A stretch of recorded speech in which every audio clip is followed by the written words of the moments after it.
why wasn't Maui in the lineup, and then what went wrong with Burns tonight? From what I know, and I'll go in there right after this, see what our assessment is for tomorrow. He's been kind of fighting some discomfort. I mentioned on the television broadcast there was a play last night that I thought he would make, and then it was kind of oh yeah, he's not moving as well as he can. And tonight it kind of reached a breaking point. I don't know if the weather or the grind of the last few days of him battling through that got to him. But I just got word that he was a no-go and needed to switch things on the fly. So I kind of got to it as fast as I can. Something, I don't want to say back and be wrong, but something on the backside of his body. And then for Burns, the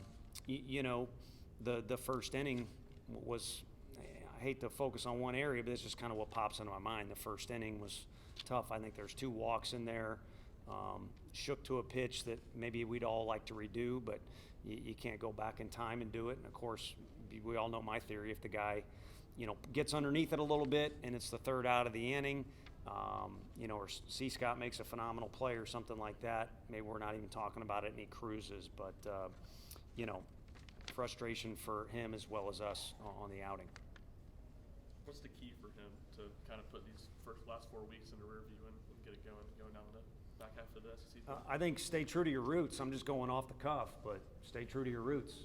A lot of times, when guys have success and then it gets derailed at some point, whether it be during their college career or a guy you watch in the big leagues, there's extra problems that are created, and it's almost kind of you could kind of trim the fat type of thing and get back to who you are and what got you in that position that you're in, like starting, on an SEC weekend. So maybe getting back to it, something individually for him, or maybe he and Coach A hook up on something, but I know they've had discussions.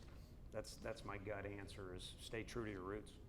How would you assess what Bryce was able to give you there? It was awesome, and we anticipated that he would serve as a major factor for us, kind of like he's done this weekend. I mean, you come in and get Rivera out, and then on top of it, he does what he did tonight. It's really, really good, and I think he just needed to get his cleats in the ground and get some repetitions at the Division I level to feel comfortable, because you could kind of see it first outing out in Arizona, a couple other times. I wouldn't say anxious, but not as smooth as he had been in the scrimmages. Tonight, even last night, kind of had that smooth, calm approach.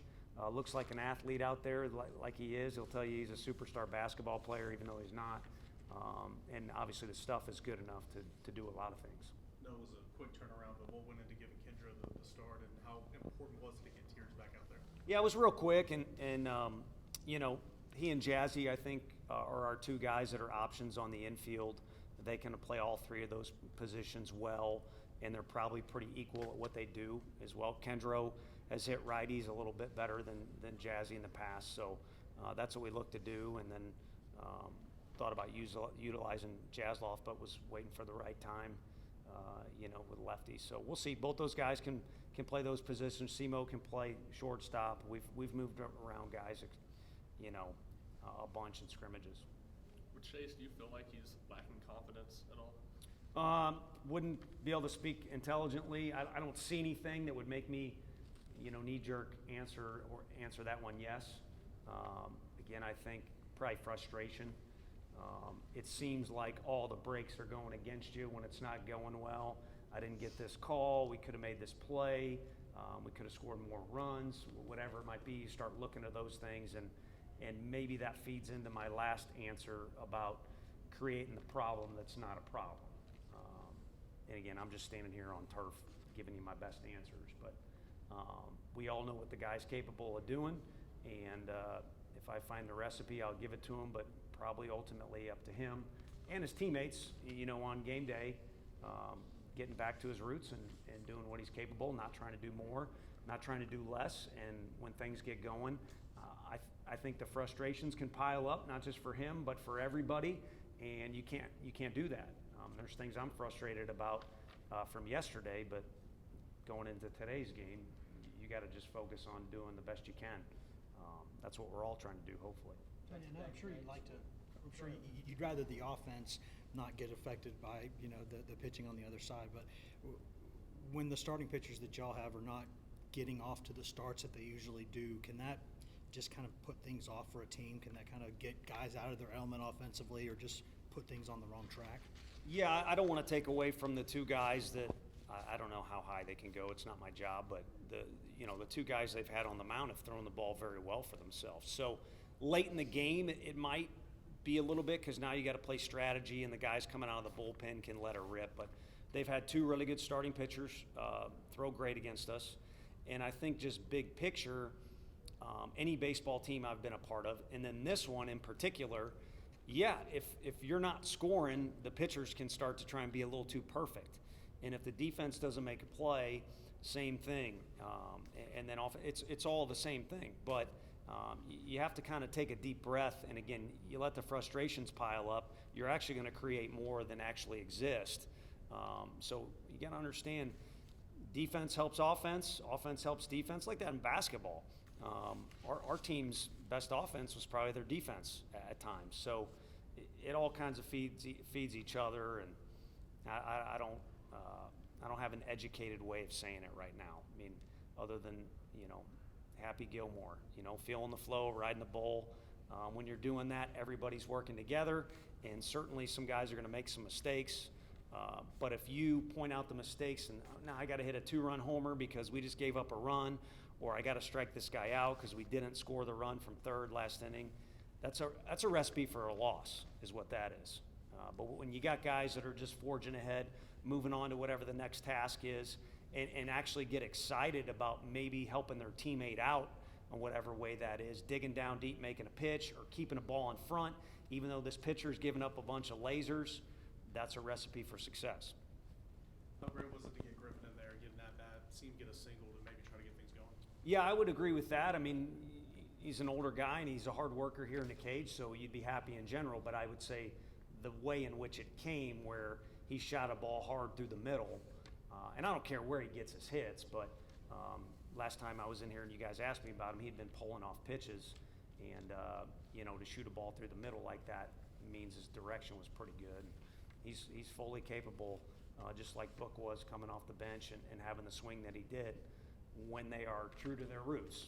And you get outside of that, you try and do more, or you try and take on the task, but you also want to attack 3 or 4 additional problems, recipe for a loss. What was Waldrop doing well out there on the mound, and do you feel like you guys failed to make an adjustment over the course of the game? I don't necessarily know that guys failed to do that. There was one inning where he kind of breezed through everybody, and guys were, bantering back and forth with, trying to get set or whatever. That just seemed to fire him up. That was his one inning where he just kind of blew through our 3 guys. The rest was competitive at-bats, chances to do something against him. But I think by now everyone that knows him in the league, the splitty's the key. And it's one of those where if you're in the stands, you're like, why would you swing at that pitch? But if you're in the batter's box, it's a little bit different. So as hard as the guy can throw, and certainly the breaking balls he throws are SEC quality or whatever you want to term them, the deal breaker is kind of the split finger, and that not only is a tough pitch to lay off, it's a big chase pitch, but it makes the other ones better because it is in the back of your mind as a hitter. You've had a lot of guys in the bullpen have starting experience. What would it take maybe for one of those guys to end up with an opportunity? Are you comfortable, I guess, still with the 3 you're rolling with on the weekend? No, it would take tonight is what it would take. But yeah, those guys are capable. So, who do you want to move around? How do you want to do it? And that's a question for down the road. I like the composure we have, the strikes we have tomorrow, the athlete, the teammate, and the character we have as a person. I like him in the first inning tomorrow. And I also like the fact, we pulled Lindsey out of the game for a reason. Bryce, as well as he threw the ball, he's burnt. But otherwise, I think everyone that's not a starting pitcher is available tomorrow behind him as well. So I like that equation. And then we'll figure out which other ones we need to figure out a whole bunch after tomorrow. Strikeout numbers a little high the past 2 games. What do you think is the result of that? Yeah, I mean, you're in the men's league, so the strikeout numbers are going to be high. So I'm just teasing with you. I don't give a rip about that number in particular. The number that's too high is the non-competitive at bat, and the non-competitive last pitch of the at bat is the way to say it. And trust me, you ain't standing in there wearing a Tennessee uniform or a Florida uniform and you're not trying. But try hard and you die hard. I can't quote the guy that says that in a rap because it'll turn political on you. But you know, I tried hard like no other, and hopefully my stats aren't on the internet. So get in the box and compete. And locking up with 2 strikes ain't an option. And we've done that. So that's what you're pointing out. And if you're on TV and you're wearing orange and you're angry at me or the players, it's those ones. Guy gets you, splitty's real good, something like that. I ain't gonna say tip your cap, but that might be part of the baseball game. What can't be a part of the baseball game or is not an option is locking up and having everybody in the dugout just as frustrated as the fans or you or the coaching staff.